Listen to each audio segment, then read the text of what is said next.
The way we view the universe has a profound impact on our understanding of ourselves. Today we see the Earth as a small, fragile globe, orbiting at just the right distance from the Sun for life to flourish. It appears to be the only planet with life in the solar system, and the planets themselves are mere specks in the vacuum of space. Human life seems reduced to insignificance when set against the vast, nearly empty spaces of modern astronomy.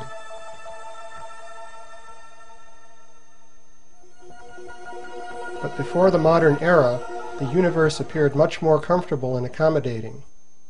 Thus, medieval European cosmology placed the Earth in the center of a small spherical universe surrounded by the abode of God and the elect. In this study, we will explore an early Earth-centered conception of the cosmos from India. This cosmological system is presented in the Bhagavat Purana, or Srimad Bhagavatam, one of India's important sacred texts. We begin with a brief outline of this system. First of all, the Bhagavatam describes innumerable universes. Each one is contained in a spherical shell surrounded by layers of elemental matter that mark the boundary between mundane space and the unlimited spiritual world.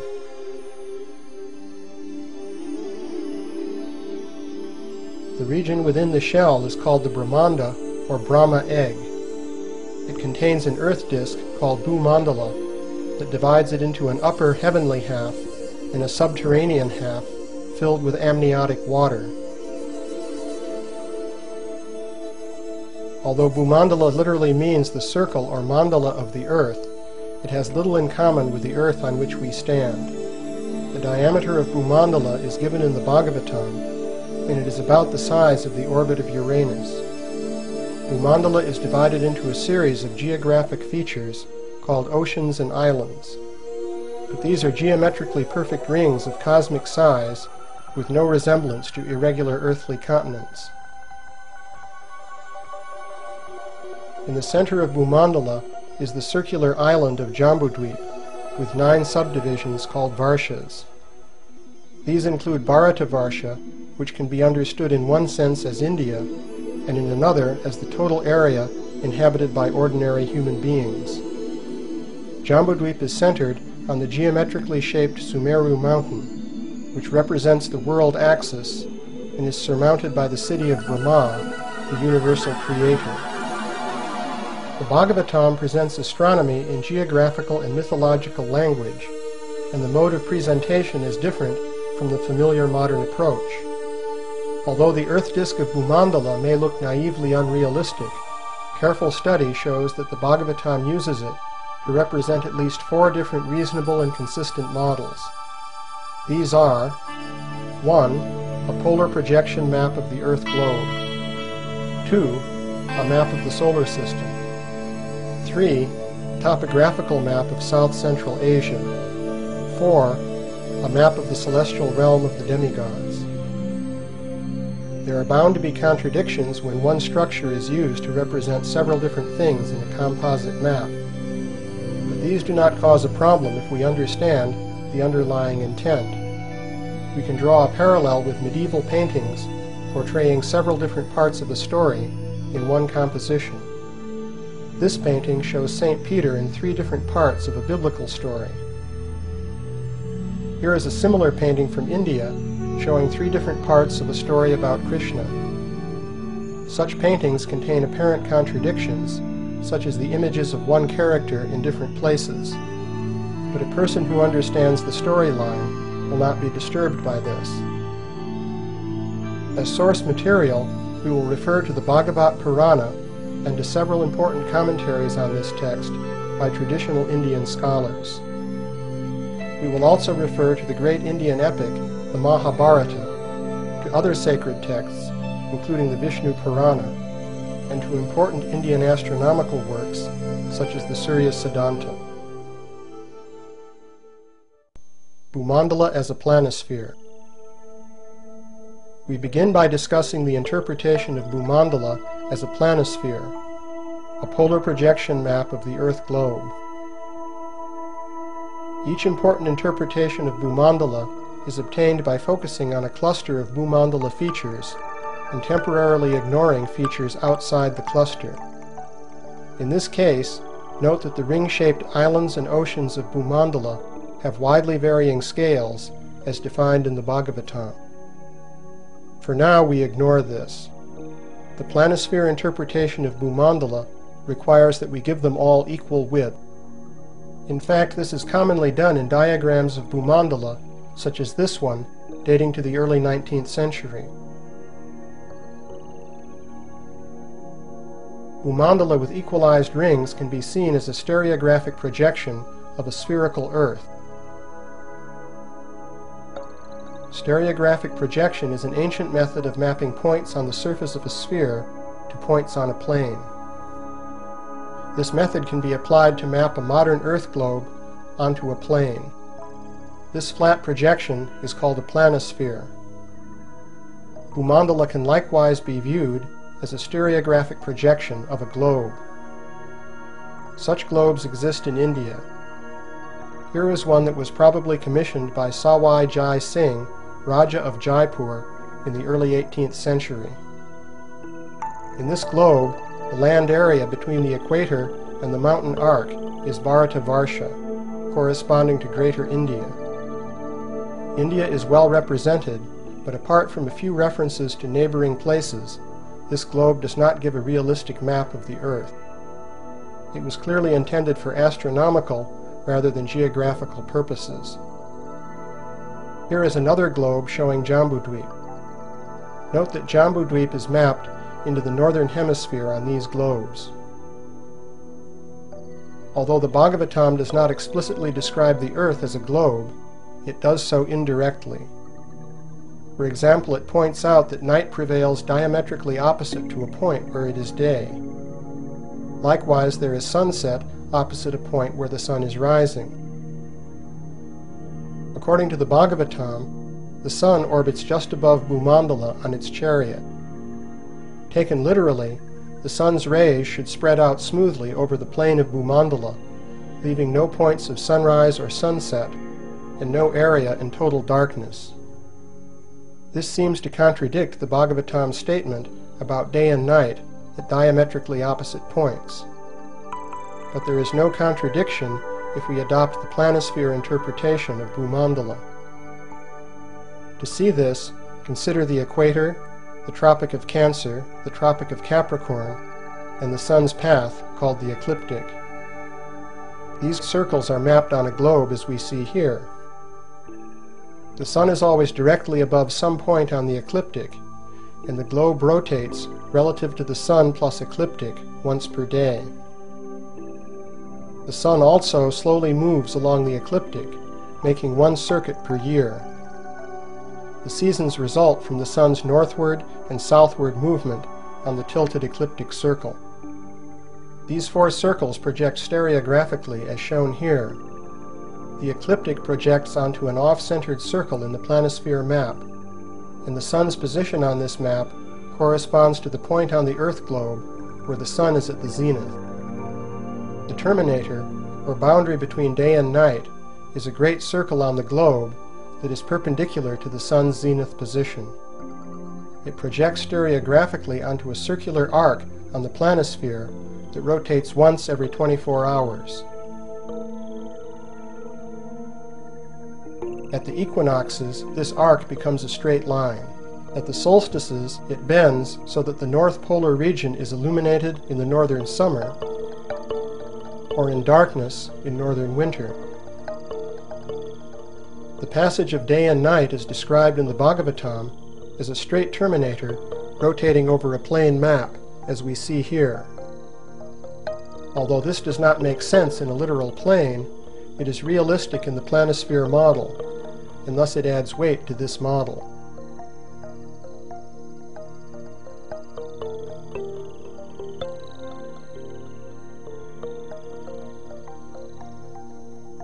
Here we see the ecliptic and the zodiac projected stereographically onto the Earth map.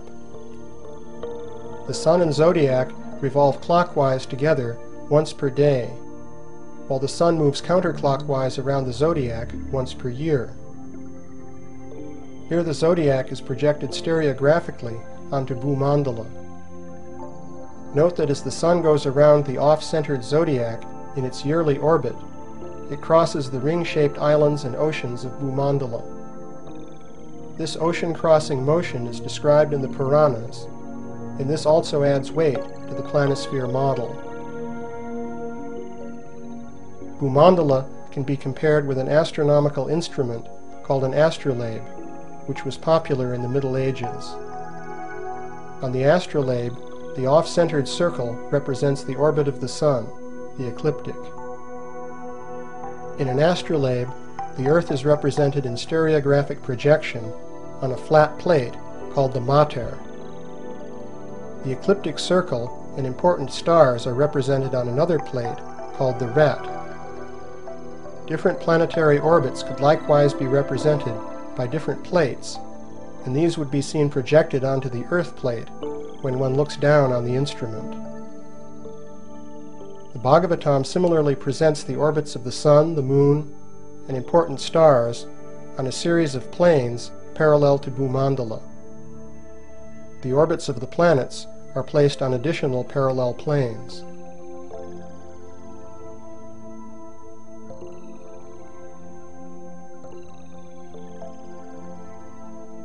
Here we see the Bhagavatam's model of the orbits of the Sun, Moon, and 28 important star constellations.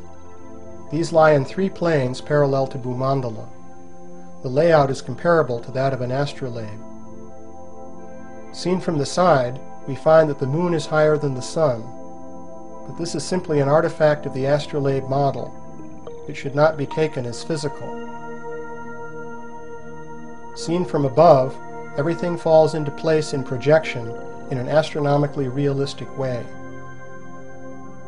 Although the Bhagavatam presents the Earth-Moon system indirectly as a planisphere model, the Indian astronomical texts called Jyotisha Shastras directly give a realistic picture of the Earth-Moon relationship. Here we compare the Earth, the Moon, and the lunar orbit in modern astronomy with their counterparts in the Surya Siddhanta, one of the main Jyotisha Shastras. Bhumandala as a map of the solar system. We have shown that Bhumandala and the orbits of the Sun, Moon, and planets have the structure of an astrolabe based on a stereographic projection of the Earth globe. But Bhumandala has another cluster of related features that identify it as a model of the solar system. Consider the plane of Bhumandala cutting across the sphere of the Brahmanda. Previously, we interpreted Bhumandala as a planisphere map, but now we shall take it as a literal plane. When we do this, it looks at first like a naive flat Earth, with the bowl of the sky above and the underworld below. But the Sun doesn't fit the naive flat Earth model. The Bhagavatam says that the Sun orbits on its one-wheeled chariot, which rides on Bhumandala. If we take Bhumandala as a literal plane, we see that the Sun orbits nearly in this plane. This is not what we expect in a naive flat Earth model. There we expect the Sun to rise above the flat Earth disk at a steep angle and then set at a similar angle. The motion of the Sun on its chariot corresponds to what happens in the Arctic during the summer, but it never would be observed at the latitudes of India. At these latitudes, the Sun orbits above an observer's head, as shown in this model. Since Bhumandala is close to the plane of the Sun's orbit, Bhumandala must stand at an angle to the plane of the observer's horizon. It is not the flat Earth imagined by naively extending that horizon. Rather, it can be argued that Bhumandala corresponds to the ecliptic plane. The Sun has 2 motions. In the planisphere model, the rapid daily clockwise motion takes the Sun around the cosmic axis of Meru relative to Bhumandala. The slow yearly counterclockwise motion takes the Sun around the ecliptic circle. Here the predominant motion is clockwise.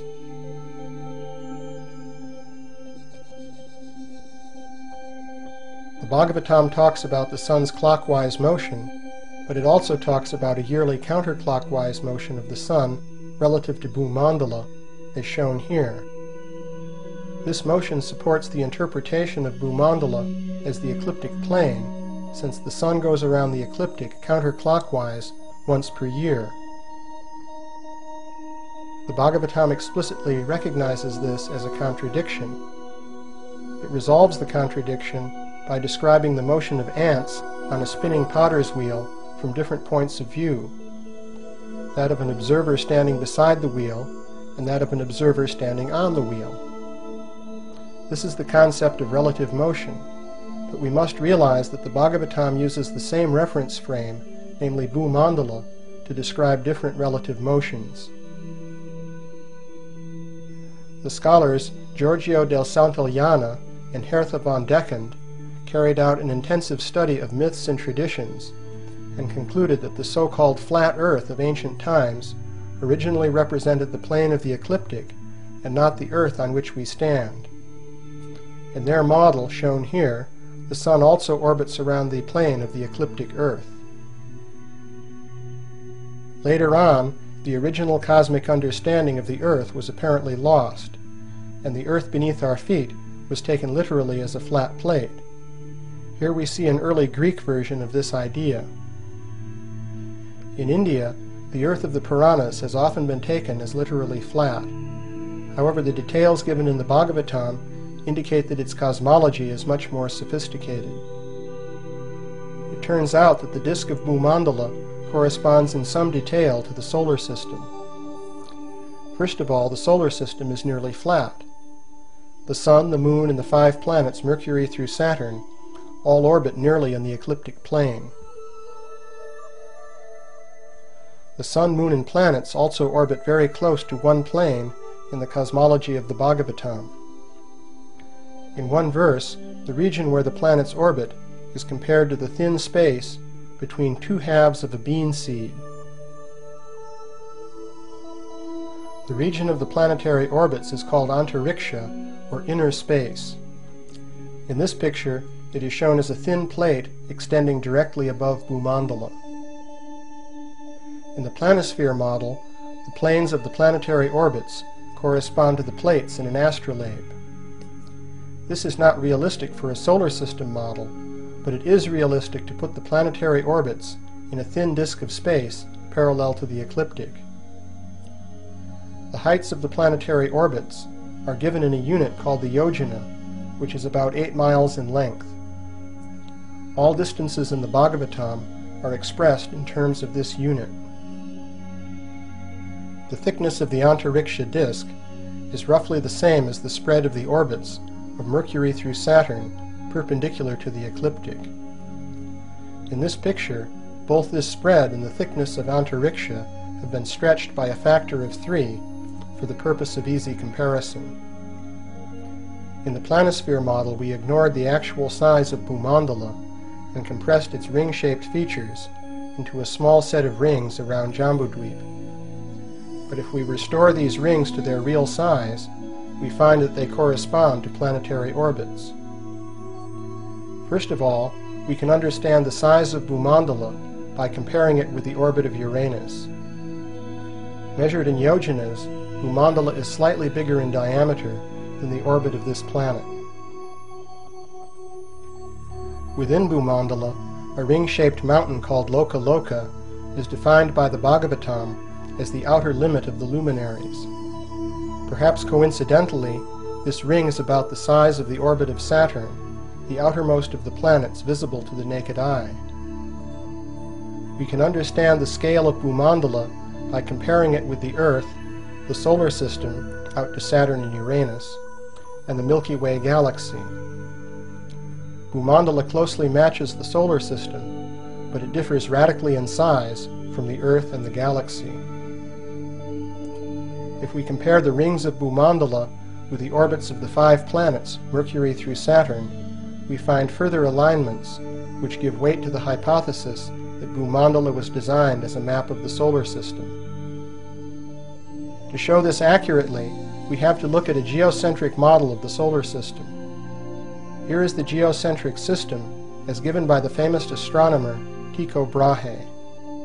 Note that Brahe has the 5 traditional planets orbiting the Sun and the Sun orbiting the Earth. In the 19th century, the South Indian scholar Tiruvenkata Ramanuja Geoswami compared the solar system with Bhumandala. Here is a diagram of his model.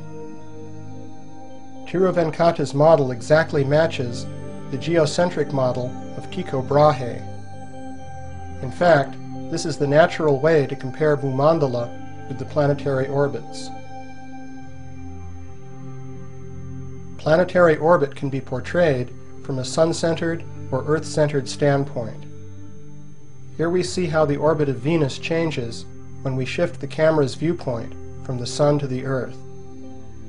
The Sun-centered viewpoint is essential for modern orbital calculations, but the Earth-centered viewpoint is necessary for all Earth-based observations. In a geocentric model, a planet orbits the Sun, while the Sun orbits the Earth. This produces a looping motion like that produced by a spirograph. In this simple mechanical model, we see the Sun orbiting the Earth in the center and Venus orbiting the Sun. Here we see the orbital track traced out by Venus in its geocentric orbit. Note that it passes from one boundary circle of Bhumandala to another. Here we see the same thing for Mercury. The alignment between the planetary orbit and the circular features of Bhumandala is approximate at 8 miles per yojana. If we choose about 8.5 miles per yojana, it becomes very accurate for all 5 traditional planets. Here we see the orbit of Mars. This orbital spiral also grazes an inner circle of Bhumandala and an outer circle. The Sun's geocentric orbit is a simple near-circular ellipse that runs down the center of one of the oceans of Bhumandala. It is noteworthy that the geocentric orbit of the Sun is so small compared with the Brahmanda that the Brahmanda is nearly Sun-centered or heliocentric. It is also worth noting that some commentators on the Bhagavatam take it to be fully heliocentric. The inner planets Mercury, Venus, and Mars are close neighbors of the Sun. For these planets, there is a 1-to-1 match between the 6 inner and outer boundary curves of their orbits and 6 bounding circles of Saptadweep, the inner system of 7 islands and oceans of Bhumandala. The Sun's orbit provides a 7th circle, dividing the 6 into 2 symmetric groups. The outer planets Jupiter and Saturn delineate a larger ring of Bhumandala lying outside Saptadweep. Jupiter defines the inner boundary of this ring, and Saturn nearly grazes its outer boundary, known as Lokaloka Mountain. As we mentioned before, this ring mountain is fixed in the Bhagavatam as the outer boundary of the luminaries, and Saturn is the outermost planet visible to the naked eye. Until recent times, astronomers generally underestimated the distance from the Earth to the Sun. Thus it is remarkable that the dimensions of Bhumandala in the Bhagavatam are consistent with modern data on the size of the Sun's orbit and the solar system as a whole. In particular, the Earth-Sun distance and the size of the solar system were seriously underestimated by Claudius Ptolemy, the greatest astronomer of classical antiquity. The detailed correlations between Bhumandala features and planetary orbits may seem contrary to the known history of science, but they are corroborated by historical data suggesting the existence of advanced scientific knowledge in the distant past.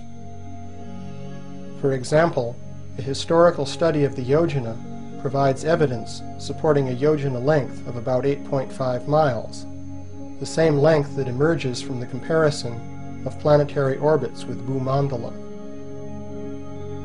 This yojana length is connected with accurate knowledge of the degree of latitude, and this requires accurate knowledge of the size and shape of the Earth.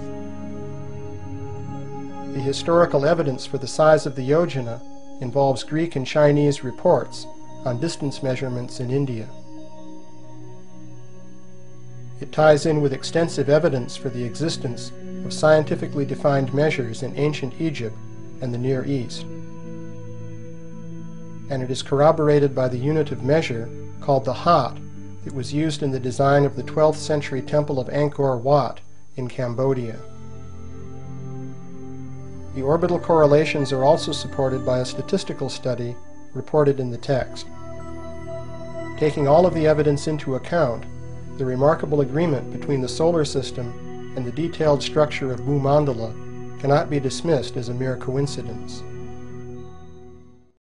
Jambudweep is a topographical map of South-Central Asia.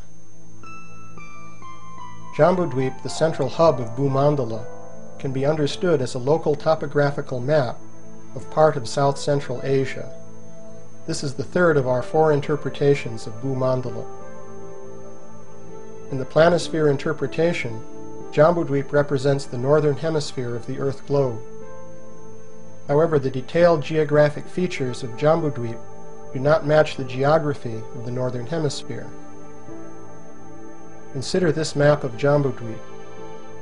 The circle of Jambudweep is divided into 9 regions called Varshas by 6 horizontal and 2 vertical mountain chains. The southernmost region is called Bharata Varsha.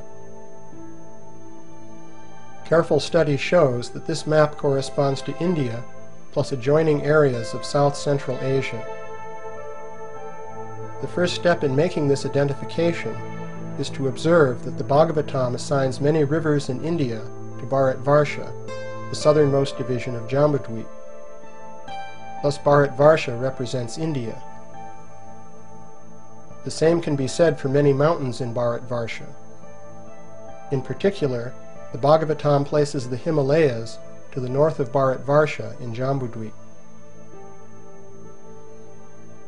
A detailed study of the Puranic accounts allows the other mountain ranges of Jambudweep to be identified with mountain ranges in the region north of India. Although this region includes some of the most desolate and mountainous country in the world, it was nonetheless important in ancient times. For example, the famous Silk Road passes through this region. The Pamir Mountains can be identified with Mount Meru in Ilavrita Varsha, the square region in the center of Jambudweep. Note that Mount Meru does not represent the polar axis in this interpretation. Cosmology and earthly geography. There are many cosmological traditions around the world which share important features of Bhagavata cosmology. These include a cosmic axial mountain or pillar, which is often identified with a local mountain, such as Mount Olympus in Greece. These traditions also include other standard features, including those shown in this generic world model. The cosmology of the Bhagavatam and the Puranas is shared in its broad features by Buddhism, and it is widespread in the Buddhist countries of Asia. This East Asian picture depicts a square version of Mount Meru and the oceans and islands of Bhumandala, surmounted by planetary orbits. This Korean wheel map shows a central continent surrounded by a circular ocean and another circular continent. Joseph Needham, in his treatise on Chinese science, traces these wheel maps to India or Babylon. Here is a Babylonian wheel map. Wheel maps were also made in medieval Europe. In these Judeo-Christian maps, Jerusalem and the sacred hill called Mount Zion were identified as the world axis. Somehow or other, the tradition of Jambudweep seems to have influenced Gerardus Mercator, who placed a mountain surrounded by a circular continent at the north pole of his map of the Arctic region. The 4 perpendicular rivers or channels flowing from the central mountain correspond to the 4 branches of the celestial Ganges flowing from Mount Meru. Here is a Phoenician seal with a personified world mountain and 4 streams issuing forth at right angles. The Dogon tribe, living near the upper bend of the Niger River, posit a circular continent with a central pillar surmounted by the residence of their high god Amma. Note the world-girdling serpent in the circular ocean.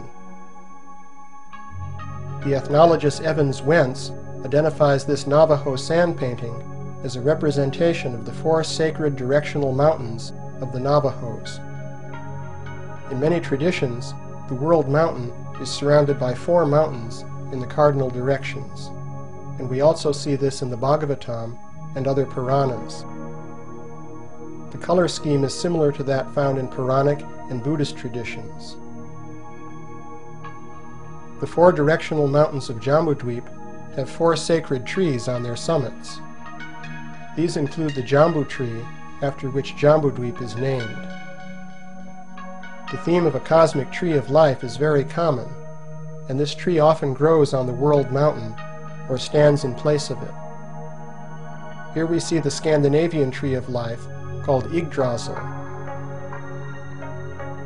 The apocryphal biblical literature describes a tree of life with 4 rivers of honey, milk, oil, and wine that flow down into Eden. For comparison, the Bhagavatam has rivers of special juices flowing from its 4 sacred trees.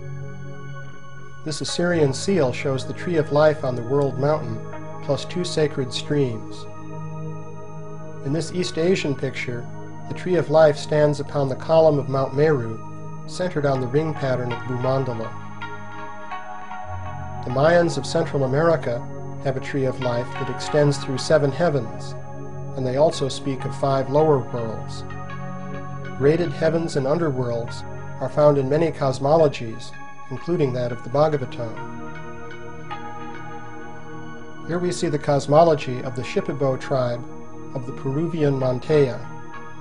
This includes the tree of life, the circular continent and surrounding ocean, and the world-girdling serpent. The cosmology of the Warao of the Orinoco Delta also features a serpent of being that surrounds their world. Here we see the Norse serpent that surrounds Midgard, the inhabited world of Norse cosmology. The Bhagavatam places a universal serpent called Anantashesha beneath Bhumandala. He is generally depicted as supporting the earth from beneath, but the Mahabharata also says that he encircles her in his coils. The Bhagavatam places the cities of Brahma and the 8 Lokapalas on top of Mount Meru. Similarly, many traditions place the abode of the gods on top of their axial mountain or pillar. Here is the geometric layout of the cities of the 8 Lokapalas, or world guardians.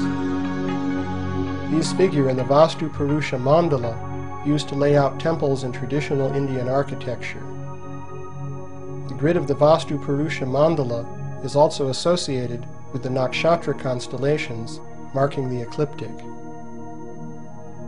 Thus the earthly side of a temple was connected with the heavenly realm of the ecliptic. This brings us back to our interpretation of Bhumandala, the circle of the earth, with the solar system. In India, it was traditional to identify the earth, or a localized part of the earth, with the heavens. We see the same thing in many traditions where the cosmic axis is identified with a mountain or cultural center. Bhumandala as a map of the celestial realm of the demigods. Bhumandala can also be understood as a map of the celestial realm of the demigods.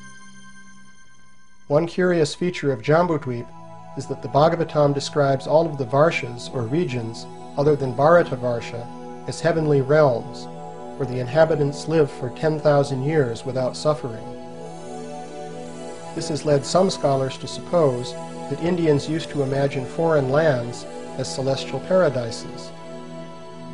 However, the Bhagavatam does refer to barbaric peoples outside India, such as Huns, Greeks, Turks, and Mongolians, who were hardly thought to live in paradise. One way around this is to suppose that Bharatavarsha includes the entire Earth globe, while the other 8 Varshas refer to celestial realms outside the Earth. This is a common understanding in India, and it is illustrated by this 19th century South Indian diagram, where the Earth globe is identified with Bharatvarsha. The but the simplest explanation of the heavenly features of Jambudvip is that Bhumandala was intended to represent the realm of the demigods. Like the other interpretations we have considered, this one is based on a cluster of mutually consistent points in the cosmology of the Bhagavatam. The first point is that the demigods are portrayed as being so large that we are literally like ants in comparison with them. For example, this picture shows the size of Lord Shiva in relation to Europe, based on dimensions given in the Bhagavatam. This explains the enormous sizes attributed to mountains, trees, and other features in Jambudvip. Although Jambudvip refers to a region of this earth, it doubles as a realm of demigods of superhuman size. How can mere humans meet and interact with such gigantic beings? The answer is that travel from this earth to the celestial realm may involve a great expansion in size. For example, in the Bhagavatam story of Matsya Avatar, King Satyavrata of South India finds a remarkable fish. Later on, the fish expands to 8 million miles in length and pulls the king on a boat through a cosmic deluge covering Bhumandala. Systematic changes in size are carried out using the siddhis, or mystic powers, called anima, size reduction, and mahima, size expansion. According to the Bhagavatam, these powers are based on the transcendental form of Vishnu, who is larger than the universes as Mahavishnu, and smaller than an atom as the Supersoul. There are also siddhis which enable one to take shortcuts across space. This is illustrated by a story from the Bhagavatam in which the mystic yogini Chitralekha abducts Aniruddha from his bed in Dwarka and transports him mystically to a distant city. In addition to moving from one place to another in ordinary space, the mystic cities enable one to travel in the all-pervading ether or to enter another continuum. A classical example of a parallel continuum is Krishna's transcendental realm of Vrindavan, which is said to be unlimitedly expansive. This transcendental realm is said to exist in parallel to the finite earthly Vrindavan in India. A story from about 500 years ago tells of how Dukhi Krishna Das found an ankle ornament belonging to Radharani that fell into this dimension from the transcendental Vrindavan. He subsequently met a gopi who came from that realm to retrieve the ornament. Later on, Dukhi Krishna Das, who is now known as Shaimananda, entered the same transcendental realm in meditation. Thus the transfer from one continuum to another depends on the traveler's state of consciousness. The Sanskrit literature abounds with stories of parallel worlds. For example, the Mahabharata tells the story of how Arjuna was abducted by the Naga princess Ulupi while bathing in the Ganges. Arjuna was pulled down into the kingdom of the Nagas, which exists in another dimension. The idea of parallel worlds linked by mystical travel explains how the worlds of the demigods and still higher beings are connected with our world. In particular, it explains how Jambudvip, as the celestial realm of the demigods, is connected with Jambudvip as the earth, or part of the earth. The vertical dimension in Bhagavad Cosmology. The Bhumandala disk represents the exoteric domains of the earth and planets. In contrast, the cosmic axis, extending perpendicular to Bhumandala, is filled with esoteric meaning. It represents the path of ascent or descent of the soul.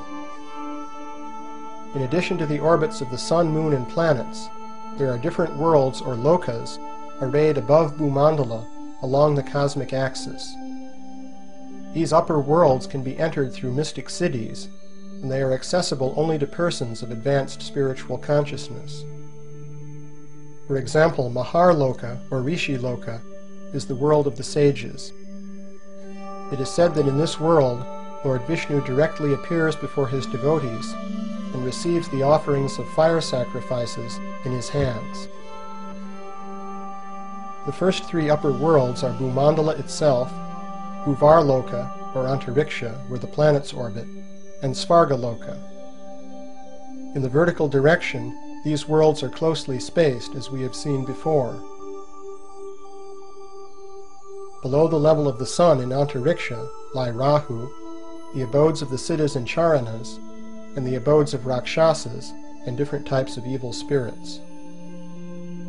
The Bhagavatam places the latter abode directly above the atmosphere, and it does in fact lie somewhat above the upper reaches of the atmosphere as we understand it today. Beneath Bhumandala are 7 lower worlds, described as chasms within the earth. Since life there is filled with heavenly opulence, they are called Bila Svarga, or subterranean heavens. In Jyotisha Shastras such as Surya Siddhanta, these lower worlds are described as caverns within the concave strata of the earth globe.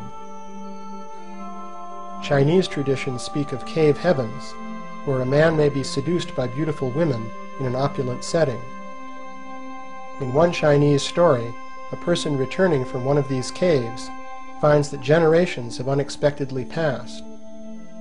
This theme of missing time is found all over the world in stories of parallel worlds.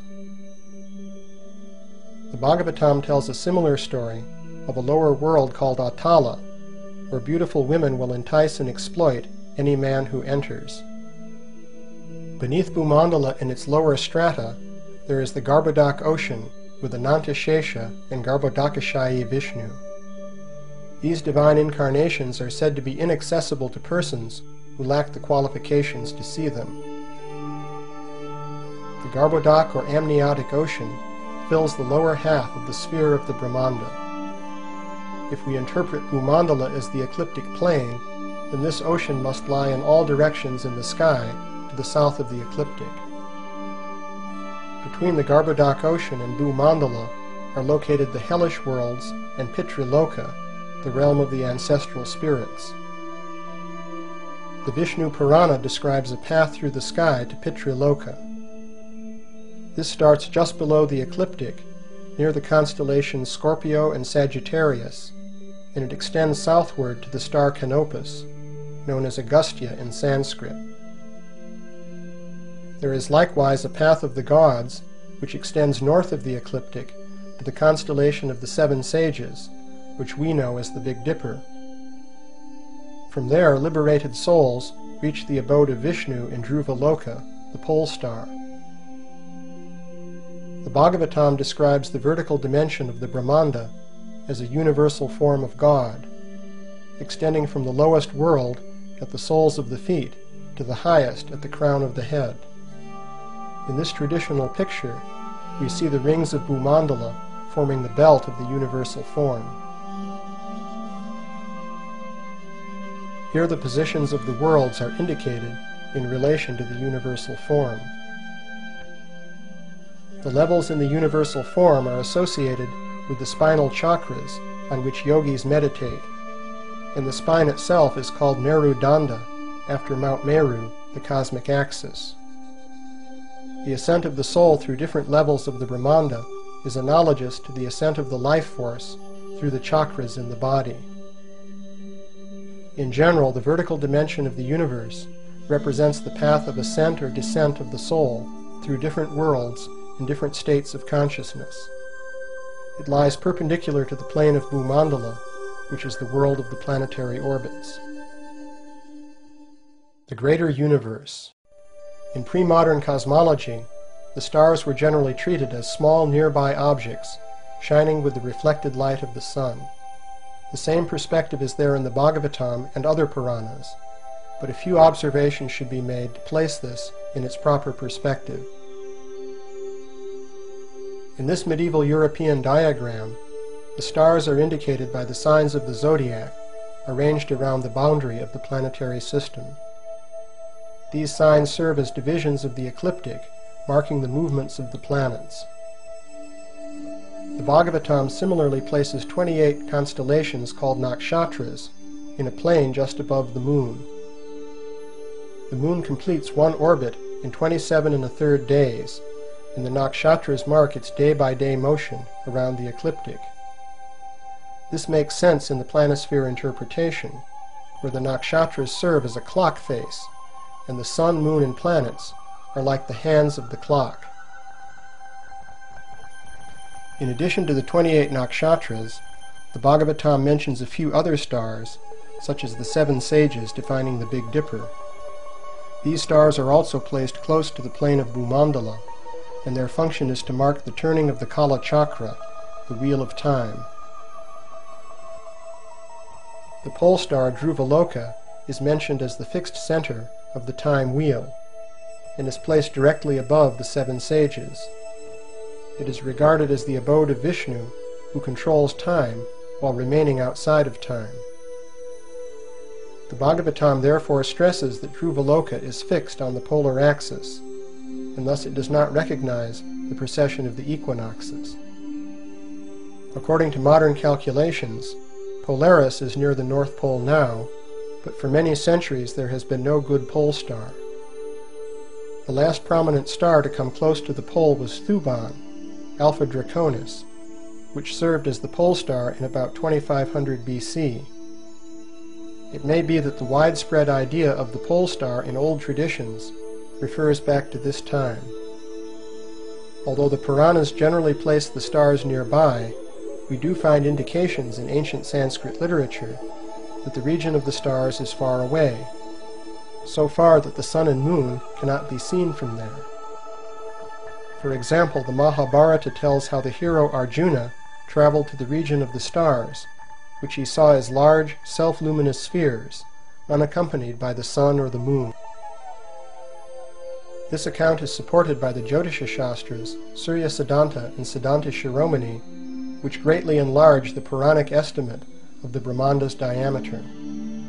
Their estimate of this diameter comes to 10,000 light-years, or about 1/10 the size of the Milky Way galaxy. The Bhagavatam in its commentaries state that the Brahmanda is surrounded by 7 spherical layers of elemental matter, as given by the Sankhya philosophy. Each successive layer is said to be 10 times as thick as the one preceding it. Innumerable Brahmandas, each surrounded by its elemental layers, are said to be floating within the causal ocean in the unlimited spiritual world. Thus the Bhagavatam places the Brahma egg in the context of a multiplicity of worlds, occupying an unlimited continuum of space. In summary, the cosmology of the Bhagavat Purana is a sophisticated system of